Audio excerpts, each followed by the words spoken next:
José Marie Lundu, bonsoir.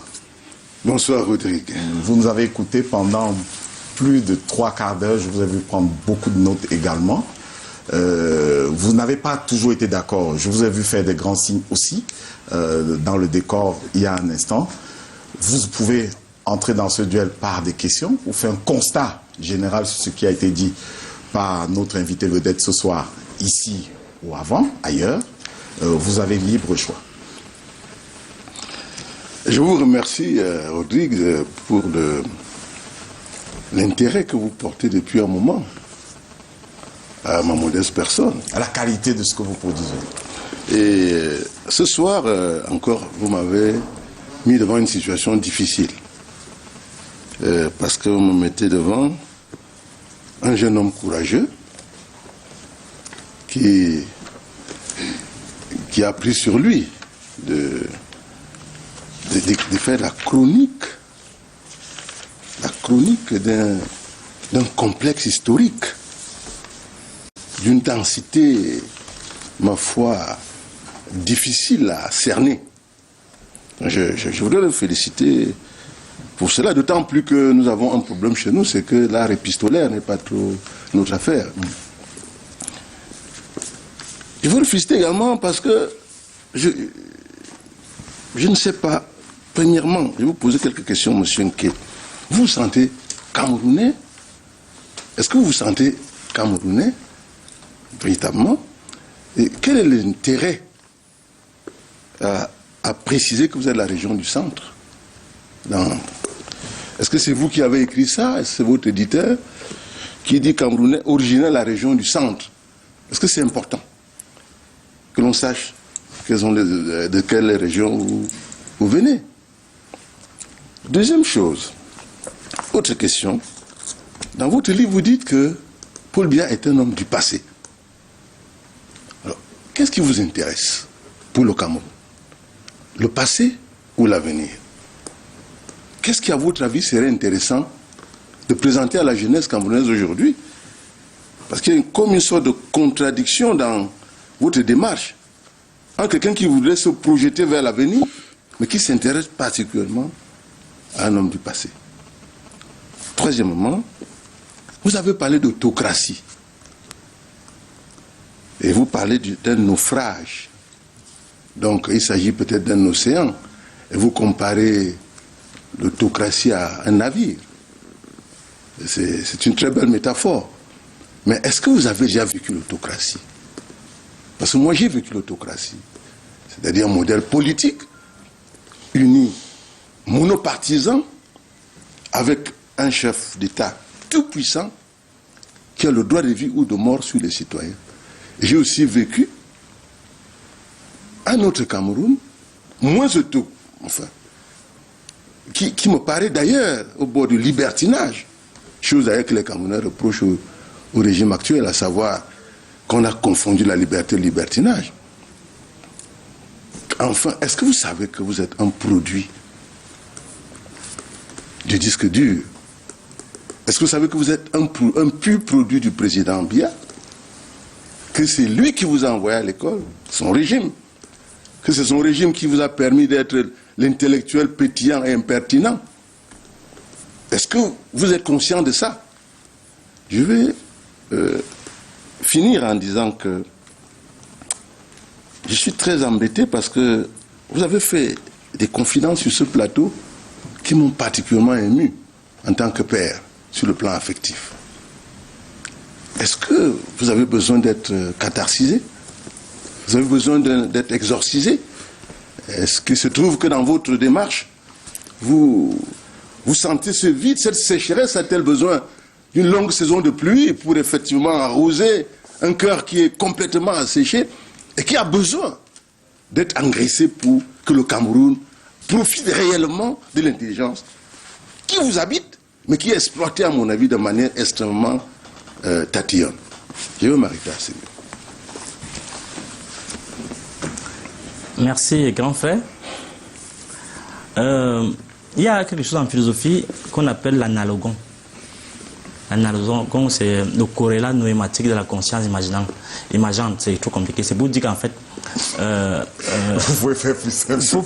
Pour faire simple, ça veut dire que, en fait... C'est compliqué pour vous-même. En vous voyant, M. Lundu, je vois à travers vous une autre réalité dont vous n'êtes que l'expression.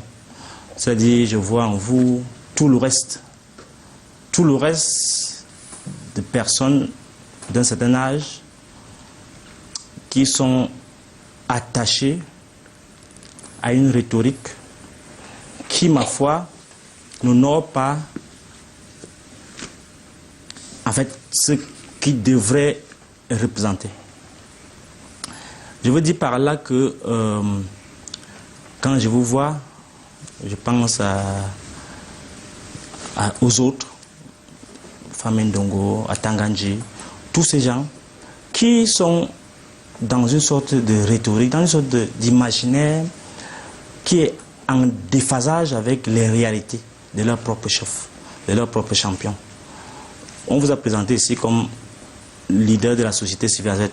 Je ne sais pas quelle est l'association. Acteur de la société civile. Quand on dit acteur de la société civile, ça a une référence. Donc, à ma foi... le Comité national de lutte contre l'inertie, voilà. C'est le fondateur. Bon, on fonde tout, on crée tout pour justifier une position, pour justifier une mendicité qui ne dit pas son nom.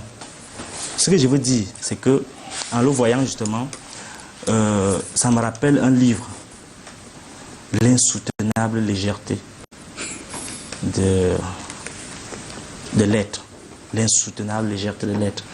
Et c'est Kundera, un livre de Kundera. Et ça me fait mal. Parce que moi, quand j'étais petit, je voyais des grands comme ça, avec des cheveux blancs. Ce n'est pas ad hominem. Je vous dis, mon passé, quand on était tout petit, on voyait un monsieur comme ça, on savait que c'est de la dignité. Nous, les États surtout, c'est de la dignité. Or, lorsqu'on voit ce qui se passe là, on dit qu'on est la société civile. On est en contradiction absolue avec les principes de la société civile. La société civile, c'est la démocratie, vous comprenez? Et lorsqu'on vient ici, je vais répondre à vos questions, M. Lundu. Quand on vient ici, vous écrivez que vous êtes de la société civile. Mais, par contre, vous oubliez que la société civile, c'est la démocratie qui produit la société civile. Et, dans votre livre, vous vous attaquez à la démocratie. Page 23. Merci d'abord, hein, parce que on s'est échangé les livres. J'ai commencé à m'inquiéter. Oui, on s'est échangé. Sur Merci les beaucoup. civilités minimales. Merci. Il dit le piège de la démocratie. C'est peut-être le lieu de poser la question de l'apport de la démocratie à l'évolution de nos nations. A-t-elle réellement produit pour nos peuples le bonheur promis à l'humanité? On est en doute. On en doute. Tant elle semble porter contre un atavisme, les germes d'une gouvernance promotrice d'inégalités, notamment dans les répartitions des ressources pourtant abondantes. Donc c'est la démocratie qui l'accuse. La démocratie génère la haine entre nos peuples, avec les corollaires que sont la violence, la guerre et la mort. Donc c'est la démocratie. On croyait que la démocratie c'est un homme. C'est-à-dire que c'est pas un principe. Hein. Ce n'est pas un truc comme Rousseau disait que c'est le gouvernement de Dieu, si ça existerait. Donc en fait, il oublie que c'est les valeurs, un ensemble de valeurs qui prédisposent un peuple à s'émanciper et à atteindre la prospérité. Il oublie ça. Il dit, depuis son avènement au début des années 90, la démocratie a-t-elle au plan économique modifié significativement la trajectoire du sentier de développement dans le sens de la prospérité? Nous observons plutôt, en ce qui concerne, il ne comprend rien à la démocratie. Bon bref, ce n'est pas ça la question. La question ici c'est que... Jusque-là, vous évitez les questions que je vous ai posées. Je vais vous répondre, non, n'est-ce pas? Je vous ai écouté religieusement. Parce que c'était les prélégomènes. J'ai un temps de parole, vous en avez un. Oui, bon, alors, pourquoi préciser le centre? Si vous ne voulez pas qu'on précise le centre, c'est vous qui êtes proche du pouvoir, c'est vous le disque dur. On efface donc dans le disque dur les références à la région. Ce n'est pas moi qui ai écrit ça, c'est l'éditeur. Donc ce n'est pas moi qui ai inventé les régions, c'est l'éditeur. Donc, deuxième chose, Paul Biya est un homme du passé. Mais est-ce que ne switchons pas très vite la question de votre appartenance à la région du centre? Oui. Est-ce que l'éditeur que nous connaissons, Aman Mana, parce que c'est l'édition oui, c'est Chabel, c'est l'édition de Chabel. La figure de proue, c'est Aman Mana. Oui. C'est pas sûr que c'est lui qui a fait le travail d'édition, mais c'est le patron. Oui, c'est le patron. Oui. Voilà. Est-ce que l'éditeur n'a pas voulu indiquer que voici quelqu'un qui soit pourfendeur du système, mais qui soit originaire du centre? Non, je ne parle pas. Moi, je fais le rapport entre le titre de l'ouvrage et cette mention de l'éditeur camerounais originaire du centre qui écrit quand même Paul Biya, Chronique de la faim. Ben, quelle est l'importance de ça? Nous essayons de comprendre tous ensemble. Non, simplement, si vous tous les n'avez pas livres... demandé pourquoi il Non, tous les livres portent ça. Ne cherchez pas les... Sur le livre de Jean-Marie Lundu, on n'a pas indiqué... Ne soyez pas, c'est vous qui avez lu un livre qui parlait de la légèreté. C'est vous qui l'avez lu. Donc allez en profondeur. Donnez-nous l'impression que vous-même vous êtes attaché, n'est-ce pas, aux lectures. Parce que vos lectures, qui sont Rousseau, Spinoza et autres, sont des lectures, j'ai l'impression, essentiellement de la violence. Et je vous ai dit que dans une de mes questions, moi je pense que vous avez besoin d'être exhaustif. Non, je vais répondre. Donc, en fait, et je voudrais que vous ne preniez pas trop de temps parce que nous n'allons pas l'éterniser devant nous. J'allais répondre à votre question, vraiment respectueusement. Pourquoi est-ce que vous êtes du centre? Pourquoi je suis né à Obala, à Mikama. On sait que Obala, Mikama, c'est le centre. Donc pourquoi ça pose un problème? Vous ne voyez pas. Est né où? On a dit qu'il est né où? Vous ne voyez pas le problème? Non, il n'y a pas de problème. C'est vous qui avez écrit celui, il est né à Vomoka. Alors si vous ne voyez pas le problème... Mais où est le problème? Il est né à Vomoka. Moi, je suis né ici, non?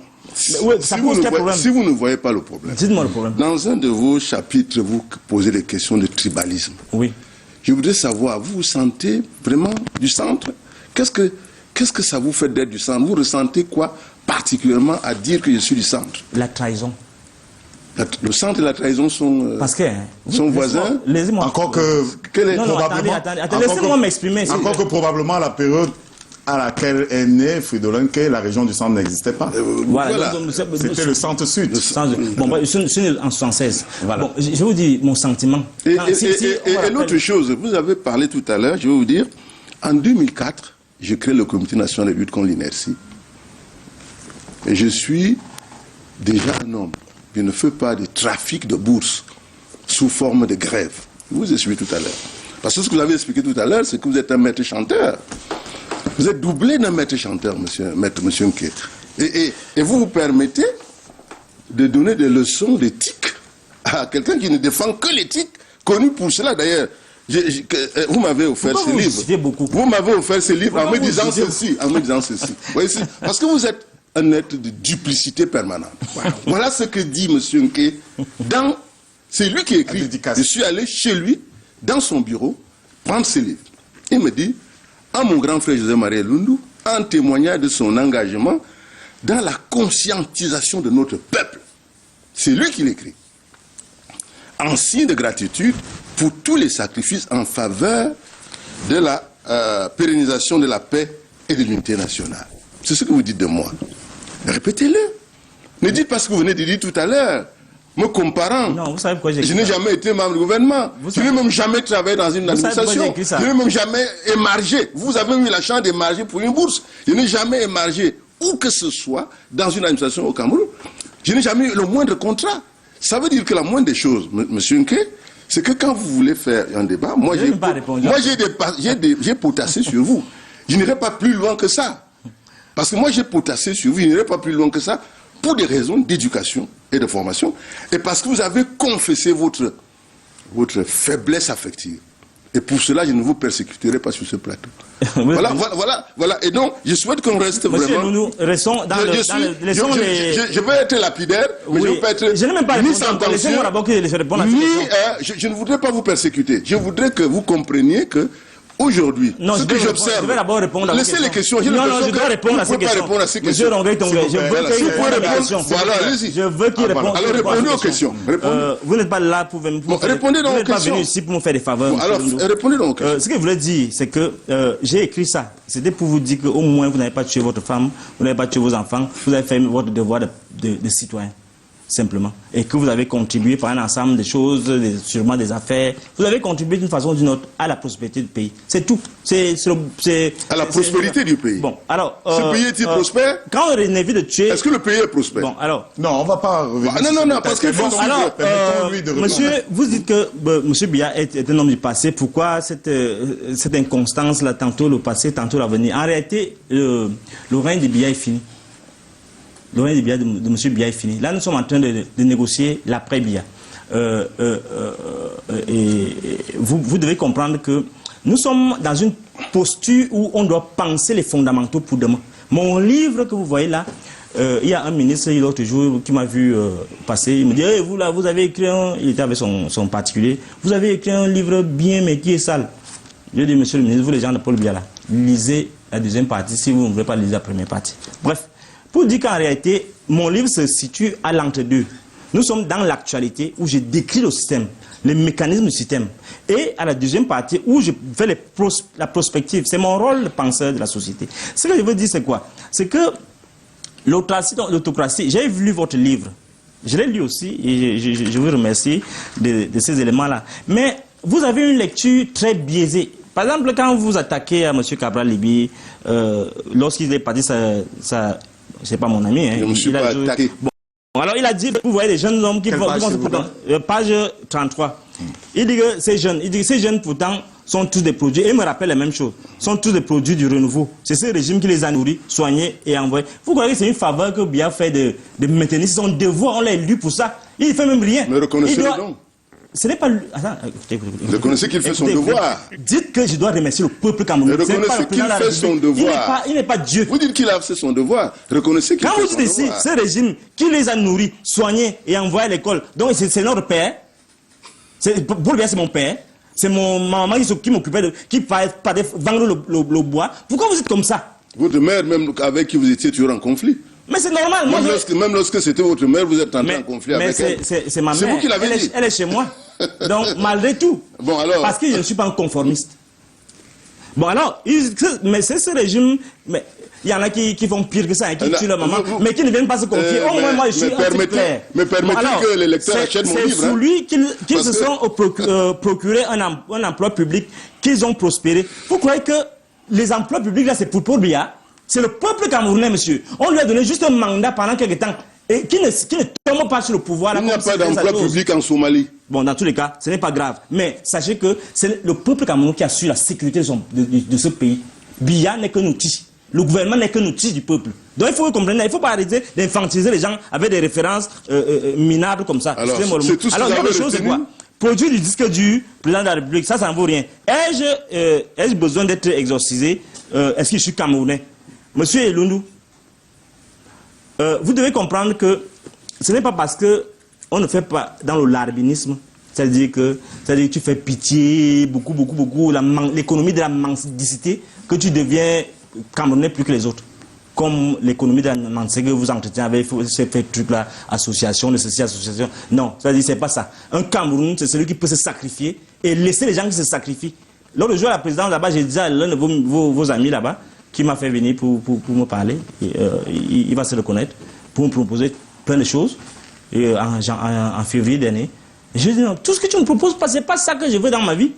Dans ma vie, je veux que vous travaillez comme j'étais dans la présidence, à l'intérieur. Si vous voulez faire comme vous, j'allais m'avoir, j'allais me marger. J'ai dit que je ne marge pas. Je ne marge pas parce que il faut que vous compreniez, vous, qui allez courir derrière eux là. Vous êtes les tonnes, vous faites honte aux étonnes avec ces accoquinements avec les gens qui ont oublié leur devoir de gouvernement. C'est ça le problème qui se pose dans ce pays. Je vous ai dit tout à l'heure que votre appartenance à la question du centre est une véritable hantise. Oui, ça me fait honte. Vous êtes hanté par les... Parce qu'après, on va dire que c'est nous. Qu'est-ce que cela signifie être étonné? Pour moi, ça n'a même pas de sens. Ça n'a pas de sens. Et je vais vous dire, monsieur Nké, oui. Ce livre, Le disque dur ou l'héritage des générations, même le RDPC ne veut même pas de ces livres. Ces livres, parce que vous faites des allusions, j'aurais émargé ou j'aurais acheté. Retenez donc que je n'ai jamais... Non, vous voyez, c'est tout le monde qui peut avoir la préface. Regarde la préface de qui? Vous voyez donc que monsieur Nké fonctionne vraiment... Et la préface est de qui? Monsieur Nké, vous avez des liens là-bas, monsieur. Vous avez des liens là-bas, monsieur. Vous êtes philosophe. Est-ce que vous êtes philosophe? Vous n'êtes pas philosophe. C'est pas vous qui décidez. Vous n'êtes pas philosophe. La Sophia, le comportement que vous avez n'est pas un comportement sage. Vous savez quoi de la philo? Et vous dites que vous avez été...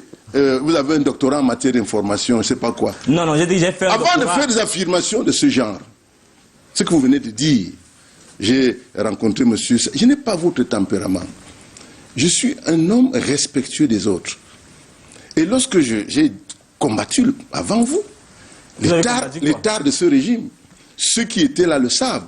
Vous êtes... D'ailleurs, vous savez... Il a été le président, le directeur de campagne de Jean-Jacques Ekindi. J'ai été le président du mouvement contre la modification de l'article 6 de la Constitution. Apparemment, il a aussi... J'étais le premier. J'étais le premier. Mais monsieur, je vous donne mon cursus parce que vous ne savez pas fouiller. J'ai été donc, j'ai été contre la modification de la Constitution. J'ai été... Vous avez marié Lundu. Vous permettez... Pour que les téléspectateurs comprennent bien. Vous avez proposé la candidature de Mathias Eric Onangini. Mieux que ça. Candidature de la société civile pour la présidentielle 2011. On était en 2009. Mieux que ça. Avant cela. Apparemment, il aurait collecté même l'argent. Avant cela. Non, il est devant nous. Vous avez fait combien d'argent? Mais vous voyez, il est devant nous, on va pas vous voyez l'instinct mercantiliste d'un philosophe, Alors, vous savez que en 2007-2008, avec Maïdali Saoudi, Mouna Bernard, je suis à la tête du mouvement contre la modification de la Constitution, l'article 6 de la Constitution au Cameroun, qui verrouillait l'alternance à la tête de l'État. C'est moi qui ai conduit ce mouvement. Et je n'ai pas la chance que lui là d'être reçu à la présidence. Il est curieux, ce monsieur. Mais c'est au regard de cela que nous nous demandons. Alors, pourquoi cette révolution presque copernicienne? Je parle sous le regard du philosophe. Vous avez eu le livre. Est-ce que vous avez lu le livre? Oui. Mon livre est un livre d'histoire politique. Et pourquoi? Vous ne pouvez pas être normal et vous comporter comme si on peut parler du Cameroun sans parler de Paul Biya. Vous ne pouvez pas voir un monsieur qui entre dans le gouvernement en 1962 et qui 59 ans plus tard est présent, donc qui a traversé tous les courants. Il a vu passer, si vous avez lu mon livre, je fais de l'histoire politique. Je fais même du journalisme. Paul Biya dans le monde, en Afrique et au Cameroun. Au Cameroun. Et maintenant, j'explique. Il faut que j'explique cela aux philosophes. Parce que je crois qu'il est perdu dans les tourbillons de Nietzsche, Spinoza. Parce qu'en plus, il est dans la philosophie de l'espace. Vous ne comprenez rien. Lui dire que vous ne pouvez pas, quand vous parlez de transition, vous êtes à côté du sujet. La transition, vous êtes à côté du sujet. Paul Biya assure une longue transition systémique. Lisez le livre. J'ai lu cette partie. En 90, il faut lire, parce que vous ne lisez pas. Vous avez un problème des Africains, vous ne lisez pas assez. Et vous faites semblant de lire, vous lisez les titres et vous commentez. Ça, c'est les faux raisonnements. Voilà ce qui se passe. La transition au Cameroun a été à la fois politique, économique, sociale. Et je voudrais dire à M. Nké qu'il redevienne normal. Je voudrais l'exorciser un peu. Qu'il redevienne normal. Parce que M. Nké n'est pas normal. Il a la violence. Il a la violence dans son ADN. Il a la violence dans son ADN. Un type qui n'est pas normal. Non, mais Tongué, je suis désolé, a fait son travail. Il a vu un garçon pétillant, mais il n'avait pas l'intérieur de l'avocat. C'est-à-dire que l'avocat est dur de l'extérieur, mais il est trop mou dedans. C'est-à-dire quand vous travaillez... Vous avez accepté de discuter avec quelqu'un qui n'a pas... Mais j'aurais pu démissionner. J'aurais pu démissionner tout à l'heure lorsque j'ai entendu les confessions. Parce que vous savez, quand quelqu'un touche sur le plan affectif... Est-ce que vous parlez? En réalité, c'est mon ami Tonné qui devrait être assis ici. Monsieur Tonné. Pour catharsiser, oui. Pour aider... Monsieur Nké, pour l'aider, effectivement, à retrouver d'abord, n'est-ce pas, à se retrouver sur ses jambes, à se retrouver dans une société normale. Parce que lorsque vous lisez ces livres, en matière d'invective et de violence, je n'ai pas rencontré un truc au vitriol comme celui-ci. C'est incroyable ce qu'il y a dans ces livres. Je fais l'effort de le lire. Je voudrais arriver jusqu'au bout. C'est une véritable torture. Des chroniques déjà publiées. Mais je n'ai pas eu l'opportunité. C'est pour ça que je suis allé chercher le livre, parce que je voulais comprendre où était le naufrage et où était l'autocratie. Parce que c'est les deux choses, les deux concepts qui m'ont évidemment... Les mots-clés. Oui.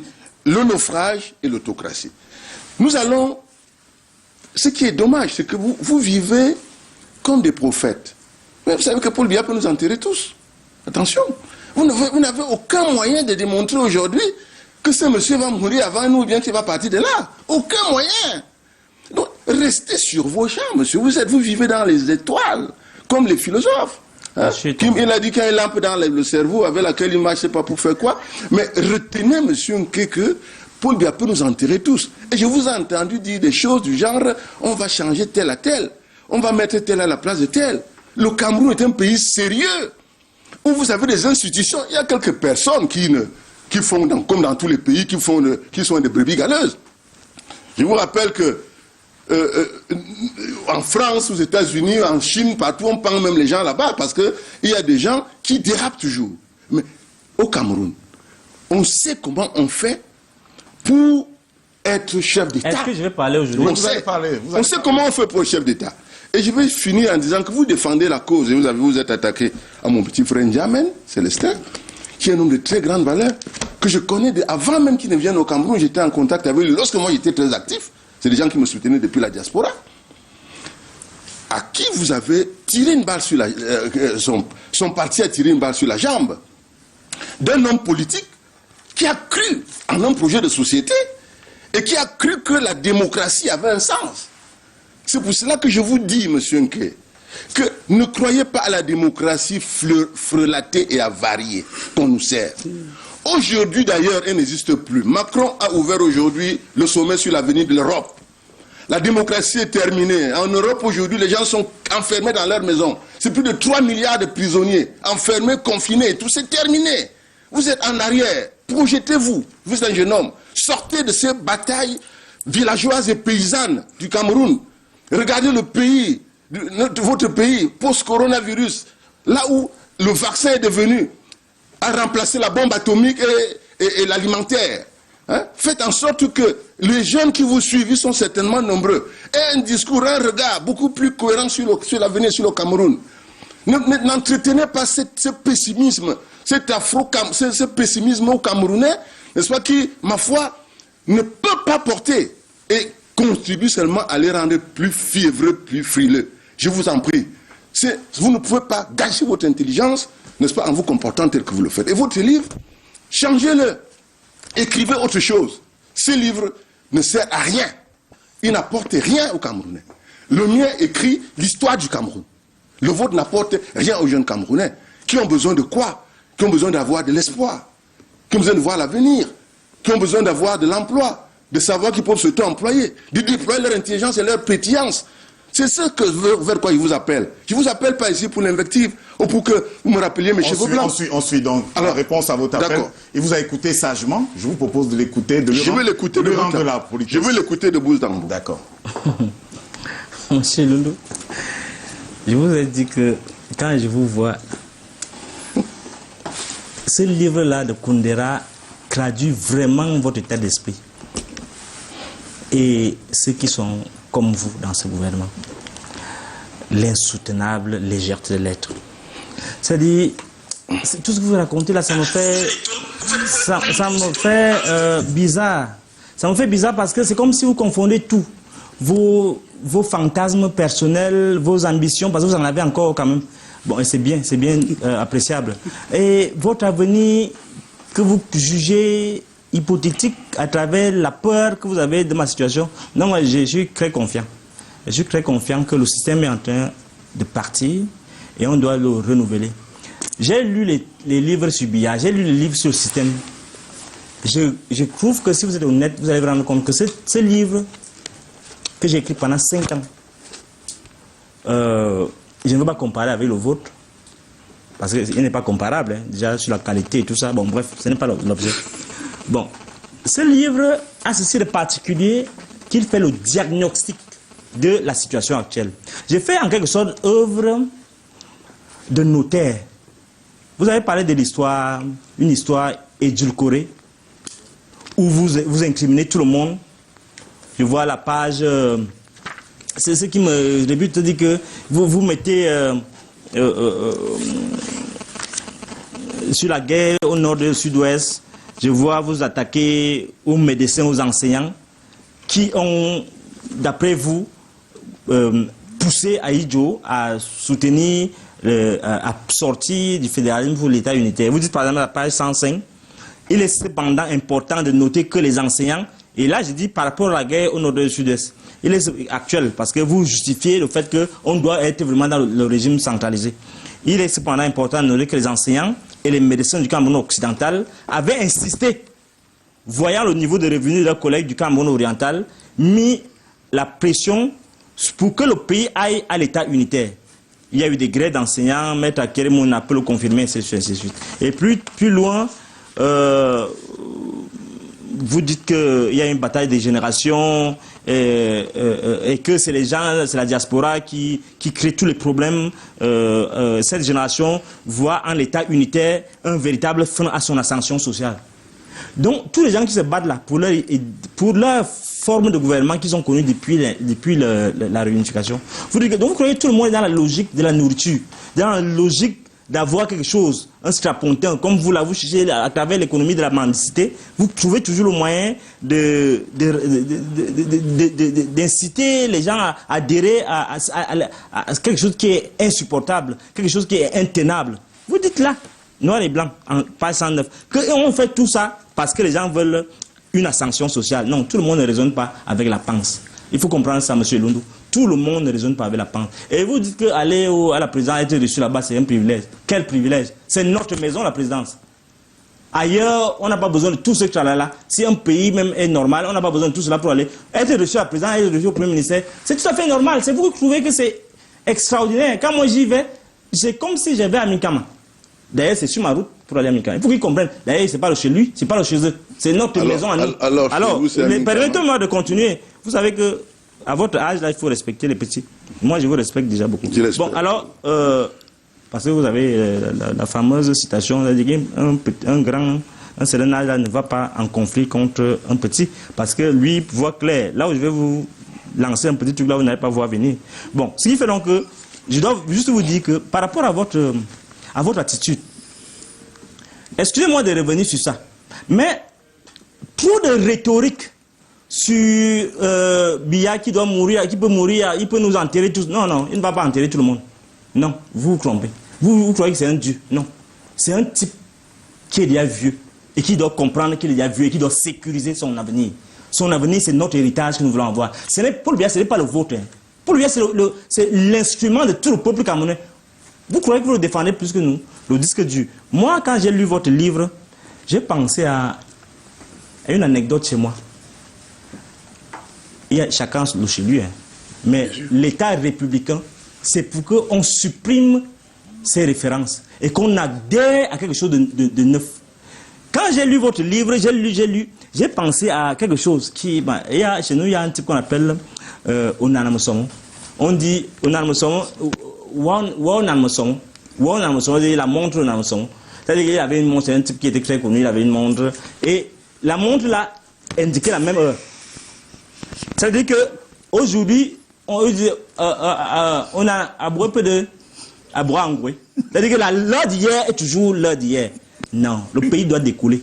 Il faut arrêter vos histoires de mendicité. Là, vous allez mendier partout chez les gens là. Il faut que le pays change notre rôle dans ce livre. C'est pourquoi la deuxième partie est fondamentale. Il faut vous sortir, monsieur Louis, ça me fait honte. Alors, moi, j'ai compris. J'ai compris. Non, attendez. Voilà, qui prend sa minute. Ok. Comment vous m'avez m'arrêter vite comme ça? Non, allez-y, monsieur. Je sais que la première partie vous énerve. Comme ça énerve le ministre qui m'a interpellé là. Mais moi, je l'ai débloqué sur WhatsApp parce qu'il avait bloqué tous ces gens, je les ai bloqués tous. Mais lui là, moi, quand il m'a dit qu'il a lu mon livre et l'introduction, je suis parti le débloquer. J'ai compris qu'il a souffert un peu. Et c'est ça que je veux, qu'il souffre un peu la première partie. Et après, qu'il se ressaisisse à la deuxième partie. À la deuxième partie, perspective de l'après-Biya. Inventer un futur conforme aux aspirations fondamentales et au goût du peuple en capitalisant les meilleurs acquis du renouveau. Que ce soit l'opposition, que ce soit les gens du pouvoir, que ce soit la société civile. Cette deuxième partie, et même la première partie, vous fait un diagnostic. Et cette deuxième partie vous donne les grandes lignes de notre avenir. Du point de vue philosophique et du point de vue proprement intellectuel. C'est-à-dire que je ne fais pas œuvre d'un opposant à Paul Biya. C'est pourquoi ce livre vous parle de Paul Biya. Paul Biya n'est pas ici dedans. C'est vous et moi qui sommes là-dedans. C'est le peuple camerounais qui est là-dedans. Je ne parle pas à lui. Parce que pour moi, le régime Biya est fini. Et il faudrait que les gens comprennent. Là-bas, parce qu'il y a encore ce petit jeu-là, on nous fait entretenir le flou. Parce qu'ils veulent... On risque d'arriver, on va parler de la transition tout à l'heure. Mais en fait, ce qu'il veut dire, c'est quoi? C'est que les trois grandes parties, les trois grands chapitres de ce livre-là, à la deuxième partie, chapitre 4, les prémices d'une démocratie sous surveillance. où je montre, en fait, fondamentalement, c'est quoi l'État républicain. L'État c'est quoi? Deuxième chapitre 5 dans cette deuxième partie, le renforcement de l'État de droit et la construction de la nation. Chapitre 6, le gouvernement de soi et la pratique du pouvoir. C'est-à-dire que ça m'étonne quand vous ne comprenez pas que l'esprit de l'arbin, c'est-à-dire que les gens qui font pitié beaucoup en suppliant, ce n'est pas ça qui nous convient. Vous avez eu la chance d'aller à l'école, vous avez eu la chance de faire un peu les affaires, d'être dans la société, de vous embrouiller un peu là pour avoir quelque chose. Parce qu'un état normal qui est bien sûr, vous n'avez pas besoin de faire tous ces efforts-là pour vous humilier comme ça. Parce que c'est parce que vous faites la chaque jour, vous venez ici pour faire la reine. Vous n'avez pas besoin de ça, dans un état normal. Parce que vous voulez justifier une position. Et ça me fait honte. Vous êtes mon père là-bas. Donc quand vous venez ici, il vient vous rencontrer, c'est comme si j'ai rencontré un type qui n'est pas normal. Donc vraiment, moi je vais vous dire, rentrez, changez votre façon de penser. Lisez ça calmement, comme la Bible. Et vous allez vous rendre compte que ça va faire du bien. Merci. Alors, on sort par vous. Je veux dire que, je vais finir et surtout indiquer ce qu'on retient de cet ouvrage. En côtoyant, vous avez côtoyé un monde étrange.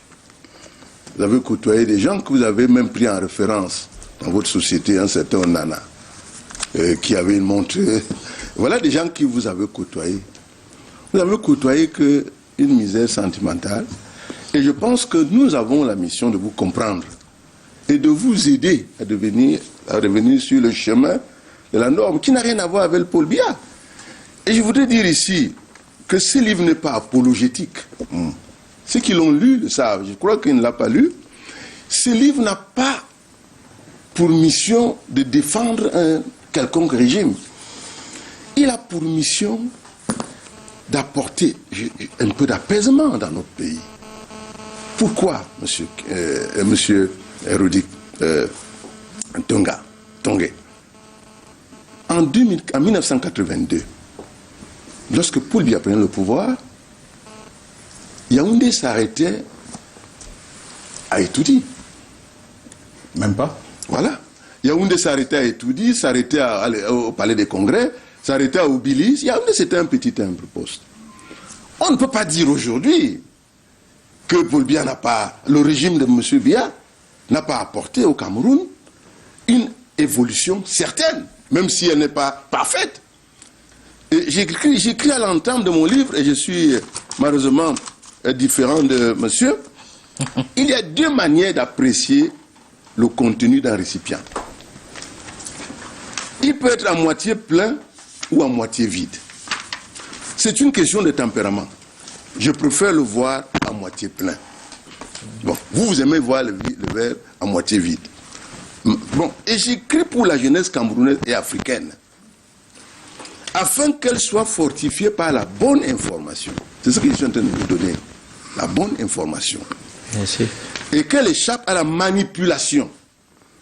Et qu'elle s'arme pour les vrais combats à venir, qui ne sont pas les combats des étoiles ou du centre. Parce que vous avez réussi, par cette focalisation, cet ancrage à vos petits villages, n'est-ce pas, à opposer les jeunes Camerounais. Et vous avez, malgré l'insistance du modérateur, tenu à manifester votre tribalisme primaire sur ce plateau. Ça s'est vu. Et sortez de ce combat. Il est mauvais pour le Cameroun. Les jeunes Camerounais de demain, qui fabriquent déjà les drones qui peuvent être exportés, qui fabriquent des appareils qui soignent à distance. Les jeunes Camerounais de demain, ils ne sont ni Bamileke, ni Eto, ni Bassa, ni Boulou, ni Mundang. Ces jeunes Camerounais-là, leurs adversaires sont chinois, brésiliens, américains, français et tout ça. Je vous demande, je vous supplie d'arrêter cela, parce que moi j'aime le Cameroun. Je suis né à Ebolova. J'ai fait le tour du Cameroun avec mes parents. J'étais au Cameroun occidental. Ce que j'écris là, je relate des faits. Et ce que j'ai écrit sur les infirmiers, sont des faits. Vous allez voir Maître Akeremouna, qui est un peu mon aîné, dont le père à l'époque était un de nos chefs scouts, et il était premier ministre du Cameroun occidental. Il connaît cette affaire. que vous ne faites pas du révisionnisme. Ne rentrez pas dans l'histoire pour produire l'histoire. Faites dire à l'histoire les vérités historiques. Les anglophones, l'anglophone n'existe pas. Ça n'existe pas. C'est un héritage colonial. Ce que nous avons, c'est les Banyangi, les Bakwiri, les Barondo, c'est ce que nous avons là-bas. Les Munji, c'est ça, les Bakosi, c'est ça que nous avons là-bas au Cameroun occidental. Donc, la bataille que vous devez mener demain, monsieur, est une bataille culturelle. Sortez de ces combats sordides de quartier où les gens ne se respectent pas par leur intelligence. Nous, quand on était à l'école, celui qui était fort en mathématiques, on l'appelait le matheux. Aucun parent ne venait à l'école pour acheter les notes. Imitez-nous. Et mon intelligence. Et ce que je vous dis aujourd'hui, c'est ma formation. Vous n'êtes pas un exemple. Et vous parlez de l'arbinisme. C'est vous le larbin. Non, tout ce que vous êtes larbin pourquoi? Vous êtes larbin pourquoi? Vous êtes larbin parce que vous êtes même un larbin dangereux. Parce que vous ne voulez même pas reconnaître ceux qui vous ont élevé. Mais monsieur ici dont vous parlez, c'est lui qui vous a introduit à l'université. Non. C'est lui. Donc attention. Vous ne savez pas ma vie. On connaît l'histoire. Non. Non, ne faites pas ça. Histoire. Vous ne pouvez pas. Vous avez fignolé en faisant chanter le ministre de l'enseignement supérieur. On vous a donné une bourse. Et comme vous êtes quelqu'un de pas du tout reconnaissant, on vous comprend du fait de votre déficit général en matière d'affection. Vous ne reconnaissez jamais personne. Tout le monde est votre ennemi, votre adversaire. Et Loulou est votre adversaire parce qu'il a des cheveux blancs.